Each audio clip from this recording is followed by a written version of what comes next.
Olá, tudo bem? Seja muito bem-vindo a mais um culto da nossa família PIBBH, uma família cheia de esperança. Eu estou muito feliz que você está aí conosco hoje, muito feliz mesmo. Já deixa o seu like, assina o nosso canal aqui e prepare o seu coração, porque aquilo que nós vamos viver hoje é muito espiritual. Vamos lá? Feche os seus olhos. Querido Deus e eterno Pai, muito obrigado pelo dia de hoje. Muito obrigado pelo dom da vida, pelo fôlego, Pai, pela saúde, pela tua provisão.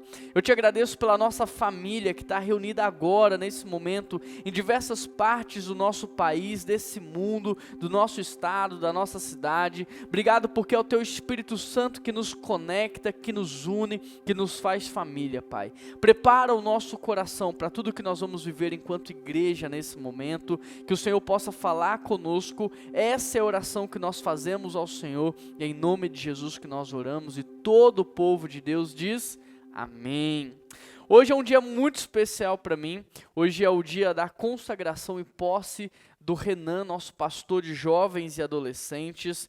E o Renan, para quem não sabe, ele foi o meu primeiro discípulo. Eu acompanho o Renan desde muito novo, ele é meu irmão caçula. Ele agora também é o meu primeiro pastor formado e também ordenado. Eu tive o privilégio de acompanhar o Renan ao longo de muitas fases da sua vida. E hoje estou tendo o privilégio de iniciar um novo ciclo com ele também, por isso é um dia muito especial. Hoje eu gostaria de trazer uma palavra de direção para a vida do Renan, mas também para toda a nossa igreja. E para isso eu quero convidar você a abrir a sua Bíblia comigo em Tito, capítulo 1, verso 4. Tito 1, verso 4, se você não achou também vai ser projetado aqui na sua tela, é só você acompanhar comigo a leitura do texto. Tito, meu verdadeiro filho em nossa fé comum, graça e paz da parte de Deus e de Cristo Jesus, o nosso Salvador. A razão de tê-lo deixado em Creta foi para que você pusesse em ordem o que ainda faltava e constituísse presbíteros em cada cidade, como eu o instruí. É preciso que o presbítero seja irrepreensível, marido de uma só mulher, tenha filhos crentes que não sejam acusados de libertinagem ou de insubmissão. Por ser encarregado da obra de Deus, é necessário que o bispo seja irrepreensível, não orgulhoso, não briguento, não apegado ao vinho, não violento e nem ávido por lucro desonesto. É preciso, porém, que ele seja hospitaleiro, amigo do bem, sensato, justo, consagrado e tenha domínio próprio, e apegue-se firmemente à mensagem fiel, de maneira como ela foi ensinada, para que seja capaz de encorajar os outros pela sã doutrina e refutar aqueles que se opõem a ela. Feche os seus olhos mais uma vez. Querido Deus, ministra essa palavra nos nossos corações, em nome de Jesus que eu oro e peço ao Senhor, que o Senhor possa falar conosco, Pai.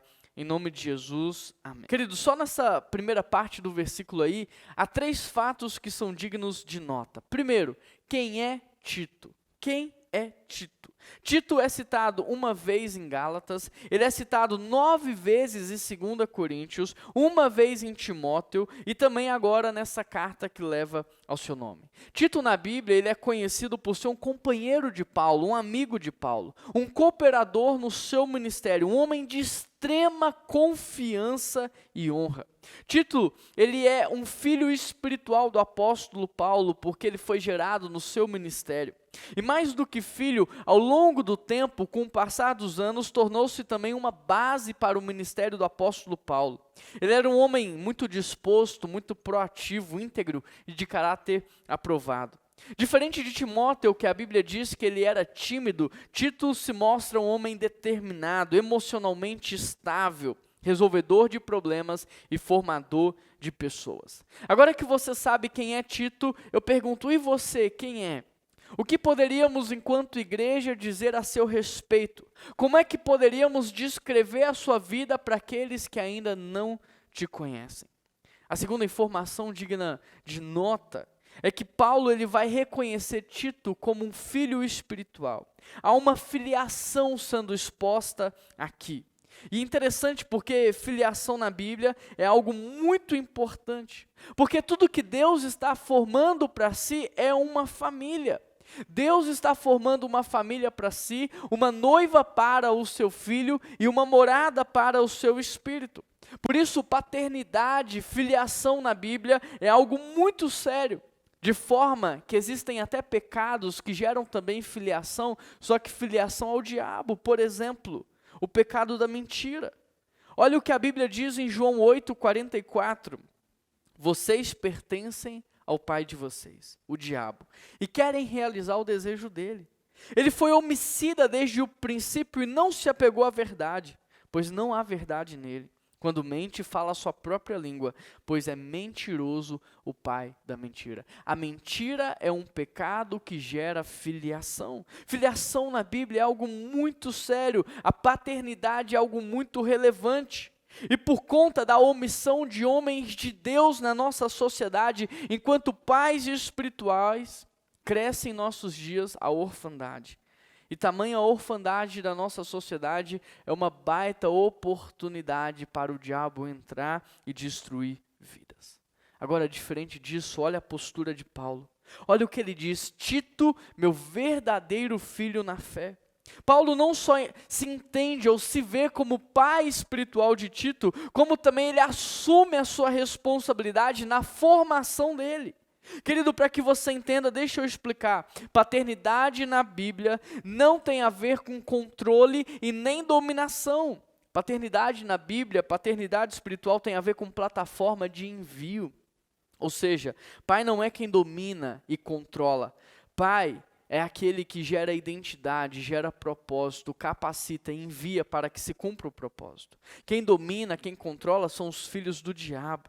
Pai ensina a verdade, gera identidade, capacita, gera plataforma de envio. É completamente diferente. Quem usa da paternidade espiritual para controlar, para tirar proveito, para dominar, para gerar dependência emocional, não são filhos de Deus, são os filhos das trevas. Não está servindo a Deus, está servindo ao diabo, porque paternidade bíblica é uma plataforma de envio.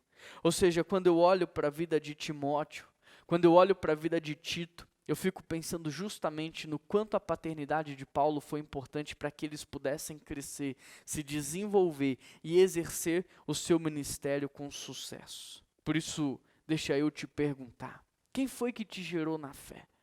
Quem foi que te gerou na fé?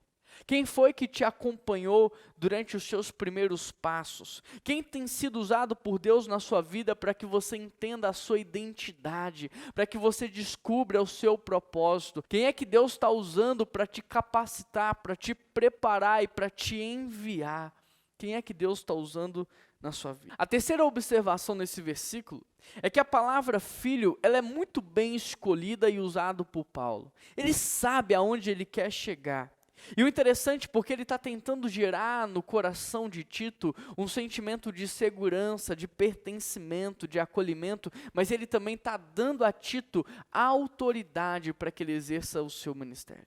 Interessante também porque Jesus, antes de iniciar o seu ministério, ele escuta do próprio Pai dizendo: Tu és meu filho amado, que me dá muito prazer. Antes de Jesus fazer qualquer coisa, ele já tinha escutado do Pai que ele era amado. Ou seja, ele não se submeteria a propostas. Por quê? Porque ele já tinha um propósito, ele já era amado, ele já era acolhido, ele já se sentia pertencente, e isso iria fazer toda a diferença na vida dele. E Paulo, então, quando usa esse termo, não só com Tito, mas também com Timóteo, ele sabe o que ele está fazendo. E ao usá-lo, mais do que trabalhar o emocional de Tito e de Timóteo, mais do que fortalecê-los, Paulo está dando autoridade. Ele está conferindo autoridade para que eles desempenhem a sua função e o seu ministério com sucesso. Porque, querido, não pense você que substituir o apóstolo Paulo era algo fácil. Não pense você que representar o apóstolo Paulo era algo fácil, não era. Você já teve que representar alguém importante? Eu me lembro de algumas situações em que eu tinha que representar o André Fontana, tanto em reuniões quanto em apresentações. Eu chegava nos lugares e eu dizia: olha, eu vim representando o André, e a decepção e a frustração no rosto das pessoas era algo muito nítido. Não é fácil representar ou substituir alguém importante. Portanto, Paulo, a conferir o título filho a Tito, lhe dá autoridade para que ele possa dar continuidade à missão e ao trabalho. Queridos, não existe sucesso sem sucessão. Não existe progresso sem formação de pessoas, e Paulo sabe disso. Por isso ele não só forma, ele não só prepara, mas ele também envia com autoridade. Ou seja, o que Paulo está dizendo para a igreja de Creta é: olha, vocês recebam Tito porque ele é a expressão máxima do meu ministério. Ele é a expressão máxima daquilo que eu acredito, daquilo que eu ensino. De forma que a conversão de Tito, o discipulado e o envio dele, mostra o quanto tudo que eu falo para vocês eu também vivo. Que não é só teoria, é prática. Tito, em outras palavras, é a carta viva do meu ministério, portanto, recebam ele. Da mesma forma, Renan, você também hoje é o meu filho na fé.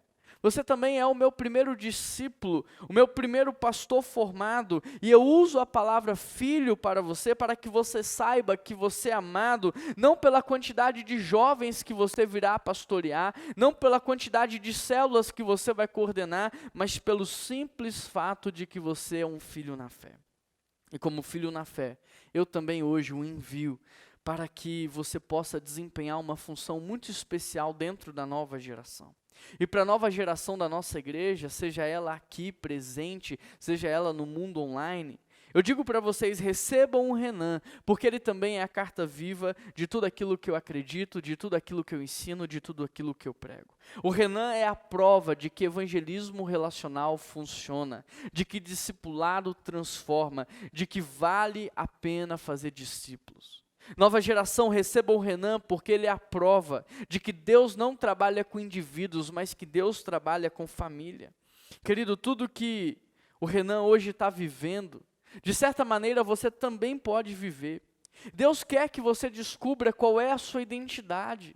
Deus quer que você descubra qual é o seu propósito nessa vida, e Deus quer que você cumpra a sua missão, aquilo que Ele te fez para fazer, seja você um médico, seja você um advogado, seja você um professor, seja você um político. Deus quer que você descubra quem você é, qual é o propósito da sua vida e que você tenha sucesso na sua missão. Esse é o projeto de Deus para você.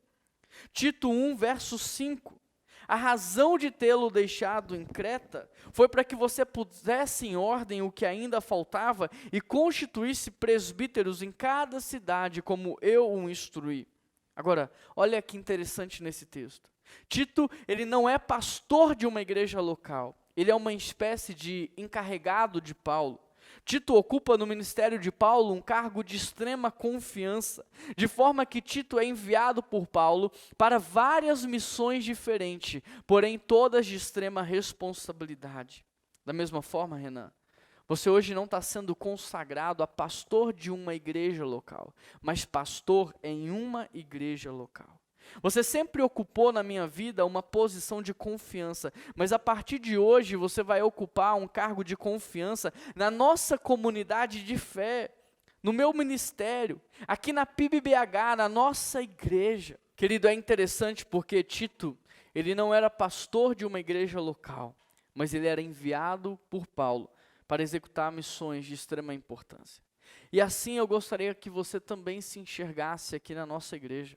Você é um missionário da nossa igreja, você é um missionário da PIBBH, um missionário lá no seu consultório médico, dentro do seu escritório, na vida dos seus clientes, dos seus pacientes. Você é um enviado por Deus para fazer discípulo aonde você está.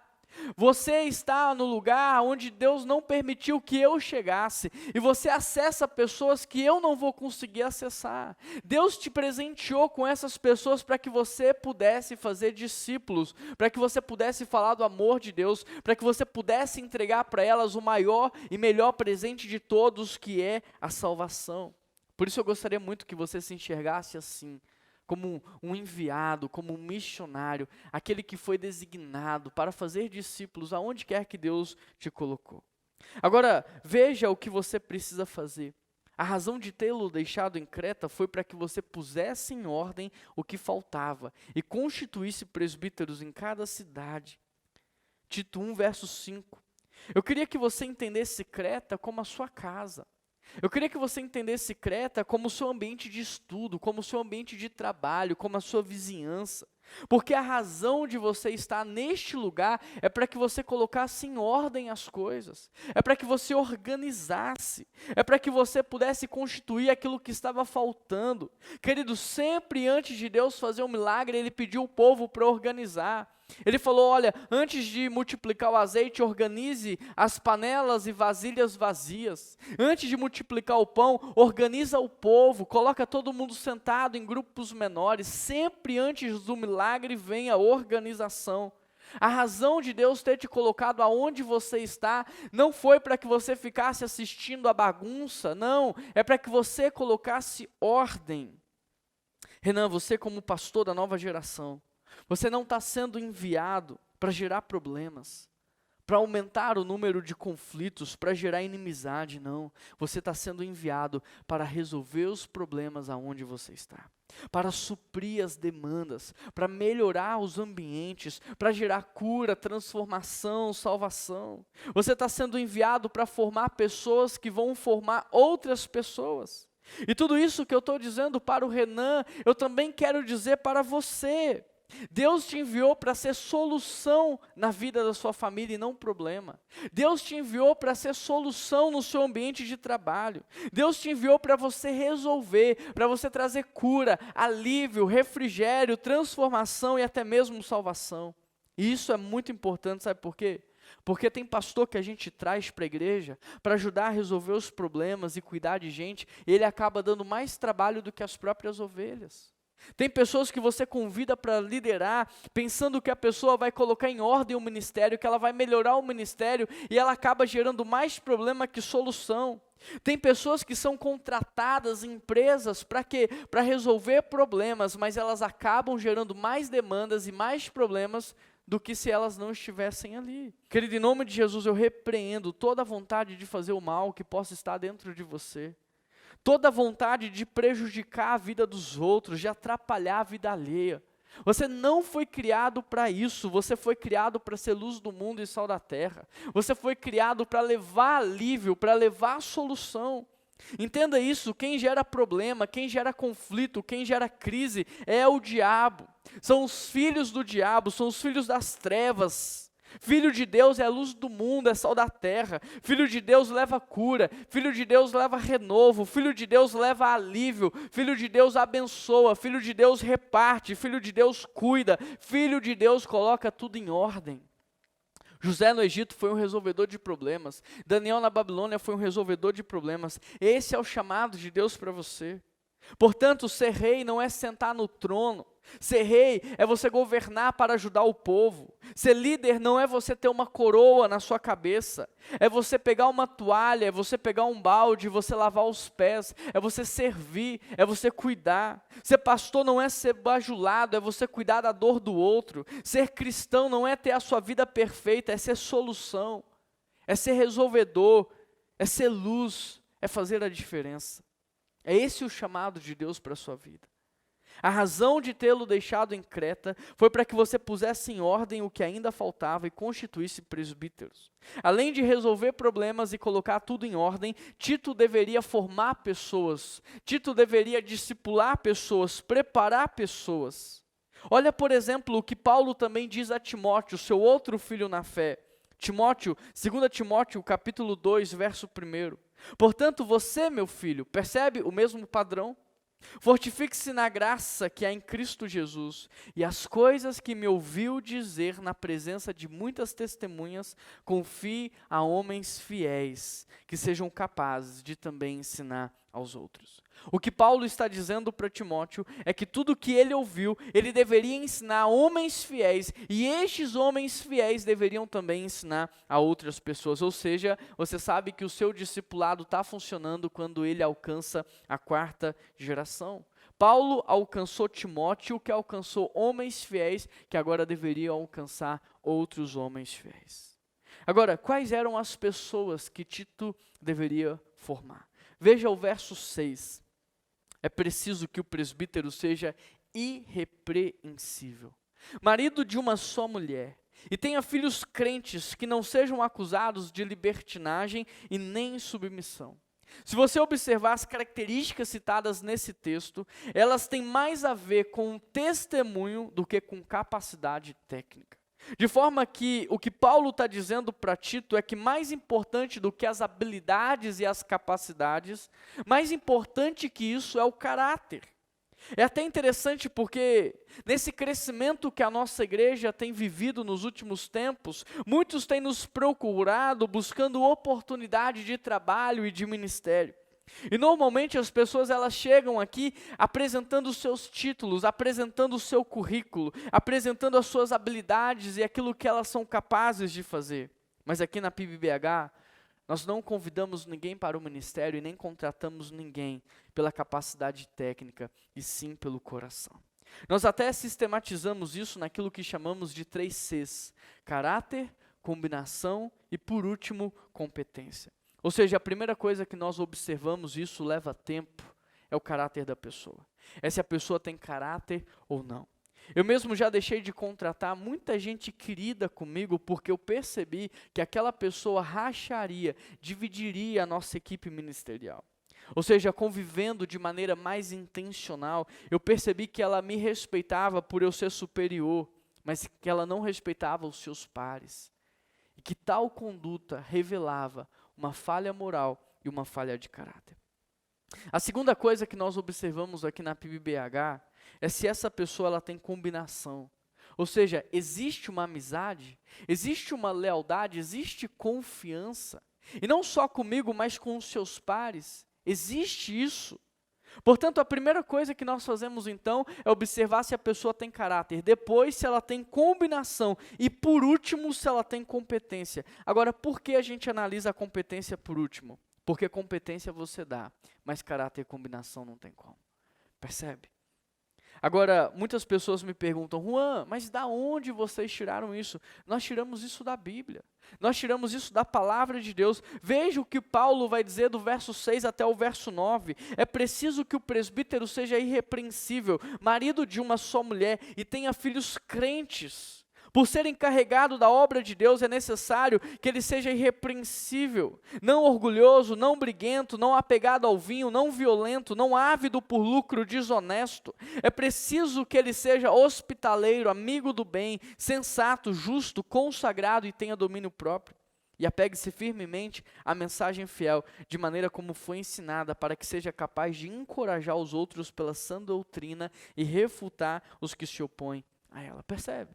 Se você observar cuidadosamente, as características que Paulo dá para os líderes de Creta são os mesmos que ele dá também para a igreja de Éfeso. Ou seja, há um padrão estipulado por Deus para a liderança dentro da igreja. De forma que no verso 6 Paulo diz: é necessário que ele seja repreensível como marido e também como pai. Dentro do caráter, olha o que Paulo está dizendo. É necessário que a pessoa seja irrepreensível. E eu te pergunto, o que é ser irrepreensível? Ser irrepreensível é estar acima da repreensão. Agora, para ser irrepreensível significa que a gente não vai mais errar? Claro que não, é impossível. Ser irrepreensível, então, significa que quando eu errar, imediatamente eu vou corrigir o meu erro. Porque quando alguém chegar para me disciplinar, porque quando alguém chegar para falar, eu vou dizer: legal, mas eu já consertei, legal, muito bom, obrigado pela sua atenção e seu carinho comigo, mas já está tudo bem. Eu estou irrepreensível, por quê? Porque eu errei e imediatamente eu corrigi o meu erro. Agora, Paulo diz que ele tem que ser irrepreensível enquanto marido e também enquanto pai. Por isso eu te pergunto, hoje você está irrepreensível enquanto marido? Enquanto cônjuge? Você está irrepreensível? Por exemplo, se eu pegar o seu celular, o que eu vou encontrar nele? A sua esposa, o seu marido tem fácil acesso ao seu celular? Ou dificilmente eles conseguem chegar até ele? Porque hoje o nosso celular tem toda a nossa vida. E quando eu pegar para ver o seu celular, eu vou ficar admirado pela sua integridade ou assustado pelas suas falhas morais? Se Deus trouxesse à luz os seus pensamentos, os seus sentimentos, nós veríamos que você é uma pessoa íntegra ou uma pessoa imoral. Você está irrepreensível enquanto pai? Você tem dedicado tempo de qualidade para os seus filhos? Você tem discipulado os seus filhos, caminhado com eles na palavra de Deus? Você dá para eles um exemplo coerente com a sua fala? Você é um exemplo de marido, um exemplo de esposa? Você está irrepreensível enquanto pai, enquanto mãe? Você ama aquilo que Deus ama ou você vive murmurando e reclamando daquilo que Deus pede para você fazer? Você tem sido o pastor da sua casa, o líder espiritual da sua família? Porque é preciso que o presbítero seja irrepreensível, marido de uma só mulher e tenha filhos crentes. No ser de caráter, você precisa estar irrepreensível. E as pendências que você tem no seu passado, elas podem até existir, mas não por sua culpa. Talvez pela culpa de outra pessoa que não aceitou o seu perdão, que não aceitou te receber, mas nunca pela sua omissão e pela sua passividade. Portanto, hoje, coloque a sua vida em dia, zera o seu passado. Peça perdão para quem você tem que pedir, libera perdão sobre aqueles que você precisa liberar perdão, resolva o seu passado, resolva as suas pendências, para que você esteja irrepreensível em todas as áreas da sua vida. Se você deve e não pode pagar de uma vez tudo, negocie, converse, parcele, mas esteja irrepreensível em todas as áreas da sua vida. Verso 7. Por ser encarregado da obra de Deus, é necessário que o bispo seja irrepreensível, não orgulhoso, não briguento, não apegado ao vinho, não violento e nem ávido por lucro desonesto. Agora, no ser de combinação, Paulo vai dizer que o cristão, o líder cristão, ele não deve ser, primeiro, arrogante. Percebe? E arrogante é aquele que se acha mais espiritual do que os outros. Ele se acha mais capacitado, mais importante, mais necessário. Arrogante é aquele que acha que todos devem tratá-lo bem e considerá-lo em grande estima e consideração. O arrogante, quando não é tratado como ele gostaria, ele se sente injustiçado. Ele se retira e ele se isola. Paulo diz que o homem de Deus, ele também não deve ser irascível. Irascível é o homem que vai nutrindo dentro de si mágoa, ressentimento no seu coração. Ele fica revivendo os momentos ruins e nutrindo no seu coração sentimentos que não agradam a Deus. A ponto de muitas vezes ele se imaginar fazendo justiça com a própria mão, bolando planos para quando acontecer de novo. Esse tipo de pessoa, ela tende a ser solitária, de forma que ela vai cultivar do seu lado apenas aqueles seguidores inanimados e nunca irmãos corresponsáveis. O que Paulo está dizendo para Tito é que aquele que se acha melhor, que constantemente se sente injustiçado, que nutre mágoa e raiva no seu coração, este ainda não é um homem de Deus e, portanto, não está apto para o ministério e nem para qualquer tipo de liderança cristã. Paulo também diz que o homem de Deus ele não deve ser dado ao vinho. Repare que Paulo não obriga a abstenção do vinho, mas obriga a temperança e o equilíbrio. É obrigação dos homens de Deus serem equilibrados e sóbrios. Paulo diz também que eles não podem ser violentos. E violência aqui é tanto verbal quanto física. O que Paulo está dizendo é, se você precisa recorrer ao uso da violência emocional, ao uso da violência verbal, ao uso da violência física, você também não pode ser considerado um homem de Deus, você também não está apto para a liderança e nem para o ministério. O homem de Deus também não pode ser cobiçoso e nem ganancioso. Ele não pode ser movido pelo dinheiro. Ele não pode ser movido por propostas. Ele não pode ter o coração dele nas riquezas materiais e terrenas. Antes, a postura do seu coração tem que ser a generosidade. Tem que ser o repartir, o abençoar, o cuidar. O que Paulo está dizendo é que todas essas características aqui que nós estamos citando agora, elas não são compatíveis com o homem de Deus. E principalmente com aqueles que desejam servir a Deus. Ou seja, para que haja bons relacionamentos, para que haja combinação, o cristão não pode ter nenhuma dessas falhas morais. Portanto, querido, hoje você precisa deixar para trás. Você precisa abandonar o velho homem. Você precisa se despir da sua arrogância, deixar de lado e abandonar a sua ira, a embriaguez, a violência verbal, física e moral. Você precisa deixar de lado, deixar para trás a sua cobiça e a sua ganância. Você precisa deixar o Espírito Santo fazer de você um novo homem, uma nova mulher, uma nova criatura. Deus quer fazer de você um homem e uma mulher de Deus. Versículo 8 e versículo 9. É preciso, porém, que ele seja hospitaleiro, amigo do bem, sensato, justo, consagrado e que tenha domínio próprio. E que apegue-se firmemente à mensagem fiel, da maneira como ela foi ensinada, para que ele seja capaz de encorajar os outros pela sã doutrina e de refutar aqueles que se opõem a ela. No ser de competência, Paulo diz que o homem de Deus, ele tem que ser competente para ser hospitaleiro, de forma que a hospitalidade tem que ser uma marca na vida do cristão. Paulo diz que o homem de Deus, ele tem que ser competente em ser amigo do bem.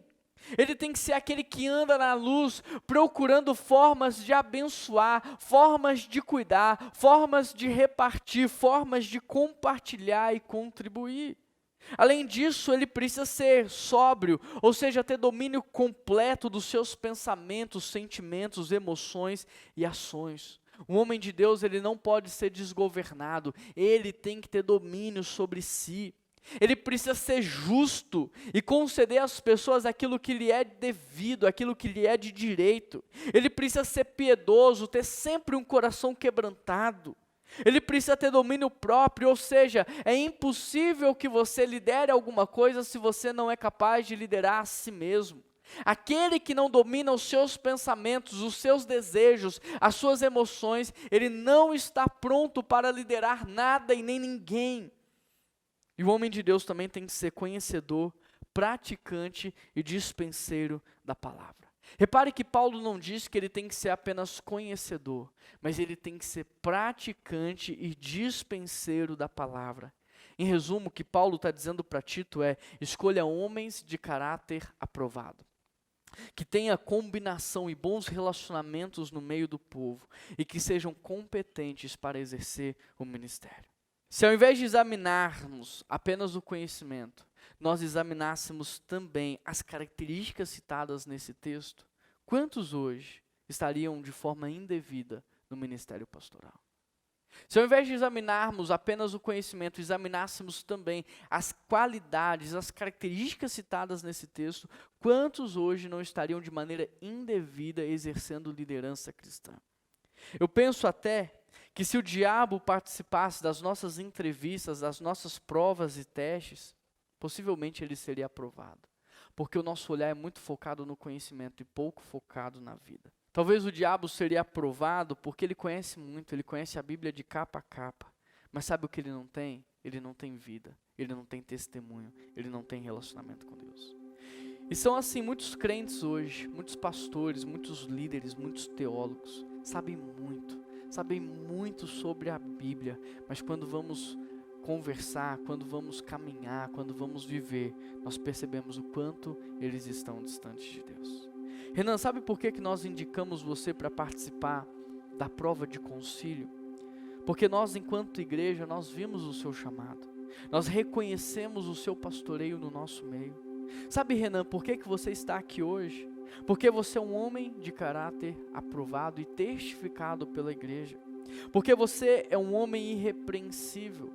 Porque você é um homem fiel à sua esposa, submisso, humilde, pacífico, equilibrado, generoso, hospitaleiro, amigo do bem, sensato. Você tem domínio próprio, conhece, vive e ensina a palavra. Renan, sabe por que hoje você vai ser ordenado e consagrado ao ministério pastoral? Porque você é chamado por Deus, porque a sua família reconheceu o seu chamado, porque a sua igreja local reconheceu o seu pastoreio e porque a Ordem dos Pastores Batistas de Minas e do Brasil certificaram, reconheceram e testificaram esse processo de Deus na sua vida. E exatamente por isso que eu, enquanto o seu pastor, e que nós, enquanto a sua igreja, lhe convidamos para estar aqui conosco neste momento, para que juntos nós possamos orar por você e a sua esposa. Olá, tudo bem? Então, o que é ser pastoreado pelo Renan, discipulado pelo Renan, e é uma honra muito grande. Eu consigo ver nitidamente o cuidado de Deus comigo em usar o Renan na minha vida. É uma pessoa que zela pela nossa vida, que nos honra, que persevera. Então, essas coisas resumem muito em como é ser pastoreado e cuidado pelo Renan. Bom, o Renan, eu acho que não só pra mim, mas pra maioria da galera, ele é muito mais que um pastor, sabe? Eu acho que ele é um amigo mesmo, que a gente pode contar, a gente pode desabafar. Ele tá sempre disposto a ouvir, a ensinar, e é muito gratificante poder aprender tanto com ele. Eu louvo a Deus pela vida dele, estou muito feliz por essa nova etapa e que Deus continue usando e abençoando muito ele. Fala, meu papito, tudo bem? Renanzeira, 30 segundos é muito pouco para poder falar o quanto eu te amo e quanto eu te admiro. Cara, pastor, líder, conselheiro, paizão, cara, obrigado por investir tanto na minha vida e os frutos disso te mandam um abraço hoje. As células locais te mandam um Deus abençoe e parabéns por esse dia especial, que você continue manifestando o amor de Cristo por onde quer que você vá. Um abração. Gente, falar de Renan é uma das coisas mais fáceis e mais difíceis do mundo. Fácil porque a pessoa é incrível. E difícil porque é muito pouco tempo, tem que fazer um planejamento aqui. Mas eu vou resumir em 4 palavras. Primeiro é orgulho, parabéns, amor e gratidão. Orgulho porque eu acho que toda a família PIB se orgulha do Renan, do homem que ele está se tornando. Parabéns porque a gente está muito feliz com a sua conquista, então parabéns. Amor porque a gente te ama, a gente sabe que você ama a gente ama a sua vida. E gratidão por você estar nas nossas vidas. Gratidão a Deus por você chegar onde você chegou. E que você possa mudar muitas, muitas, muitas vidas com a palavra de Deus. E é isso, o tempo tá acabando. Te amo. Oi, Renan. Tô passando aqui, aproveitando a oportunidade para falar o quanto você foi importante, né, para minha conversão, o quanto você me ensinou, o quanto que eu aprendi com você ali na prática, na vivência mesmo, ali no servir. E muito obrigada por todos os ensinamentos. Sou eternamente grata a Deus pela sua vida, pela vida da Amar, pela vida da sua família. E eu queria muito estar aí, né, fazendo presente, mas como não foi possível, eu tô te enviando esse recadinho e tô muito feliz pela sua conquista e muito obrigada por tudo que você fez e faz por mim mesmo de longe. Beijo. Fala, pessoal, tudo bem? Falar do Renan é fácil, né? É fácil a gente falar de alguém que a gente gosta tanto, que a gente admira tanto. Eu agradeço muito a Deus por ter me colocado em Belo Horizonte, por ter me dado a oportunidade de conhecer o Renan, porque isso mudou completamente a minha vida.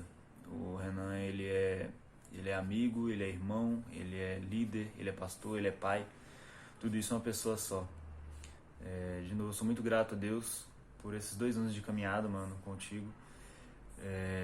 Minha oração é que ele continue te transbordando de sabedoria e graça para continuar guiando a nova geração. Eu acho que o nosso objetivo na Terra é ser cada vez mais parecidos com Jesus. E a gente tem um exemplo muito bom perto da gente, que é você. Você se parece muito com ele. Um grande abraço para você. Daqui a pouquinho eu tô de volta aí. Valeu. Olá pessoal, bom dia, tudo jóia? Bom, queria tirar um tempinho aqui para louvar a Deus e honrar a vida do meu amigo por mais uma luta que ele venceu, mais uma vitória, que é muito bom mesmo ver de perto o quanto ele nos traz crescimento espiritual e o quanto ele é preocupado e zeloso com nossas vidas.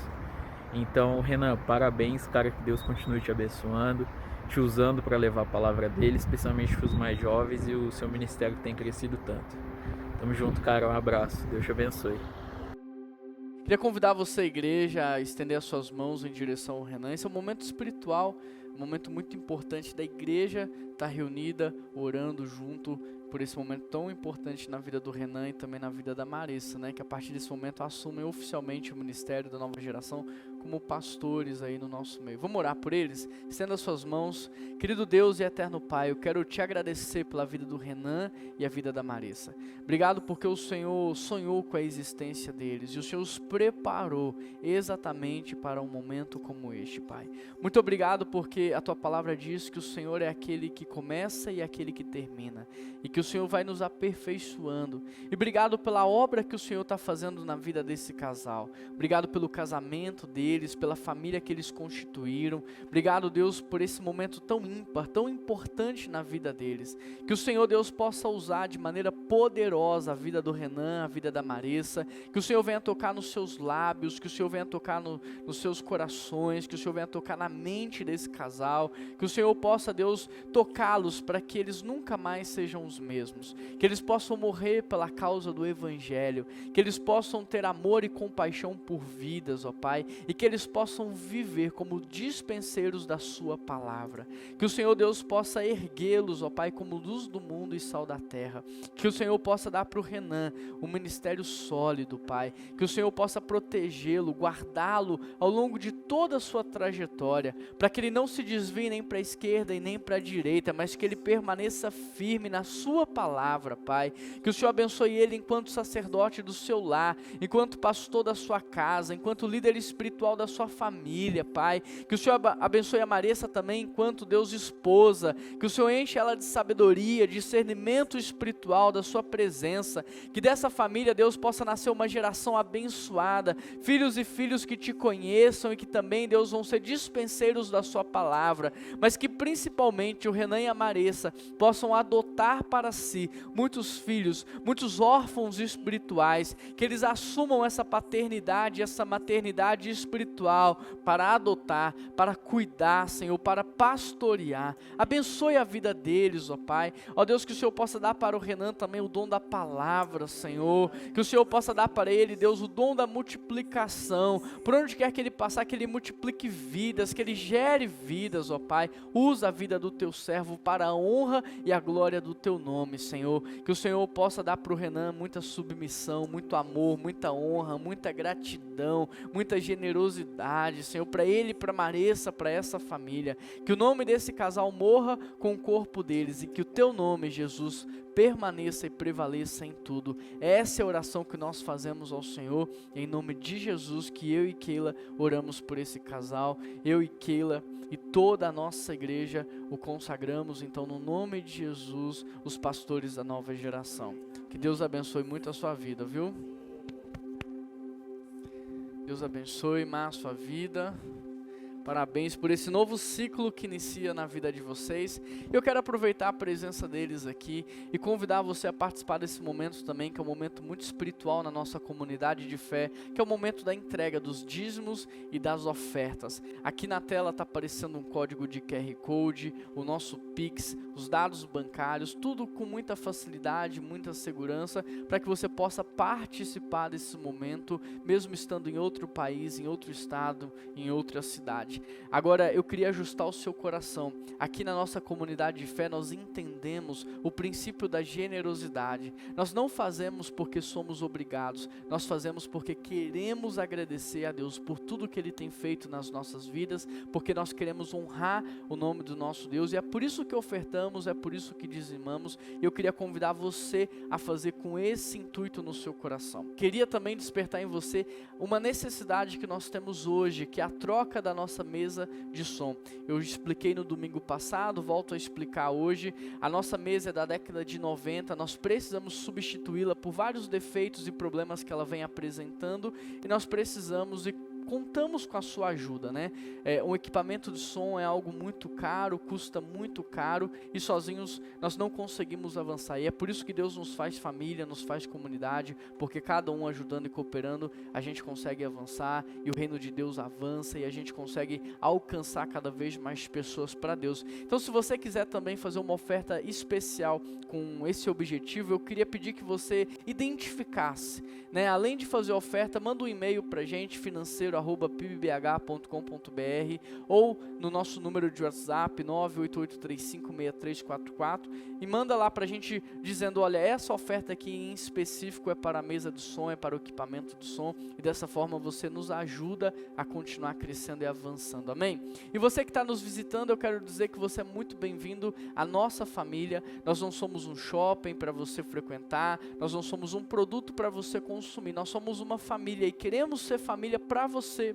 Mesmo que você mora em outro país, é possível a gente estreitar os nossos laços, é possível a gente caminhar junto e a gente pode até participar de uma célula online. Olha que legal. Então manda um WhatsApp pra gente, se identificando, falando de onde você está falando, que você quer participar de uma célula e a gente vai incluir você e a gente vai caminhar junto. Combinado?